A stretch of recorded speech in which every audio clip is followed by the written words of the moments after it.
বৃষ্টি হচ্ছে, আকাশটা আজ কেমন নরম, শব্দগুলো মৃদু, চারপাশটা চুপচাপ। মনে হয় যদি জীবন সঙ্গে পাশে থাকতো, এই বৃষ্টি হয়তো শুধু ভেজে যাওয়ার জন্য হতো না, হয়তো হতো কিছু কথা বলা, কিছু গল্প জমা রাখা, আর একটু চোখে চোখ রাখা। এক কাপ চা, ভেজা বারান্দার নীরব পাশে থাকে, জীবনটা হয়তো একটু বেশি নরম হয়ে উঠতে আজ।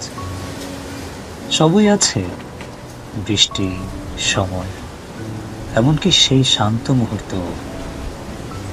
শুধু যে মানুষটাকে কল্পনা করেছিলাম এই দৃশ্যে, সে নেই। তাই আজকের বৃষ্টিও শুধু বৃষ্টি, মধুরতা নেই, শুধুই উপলব্ধি।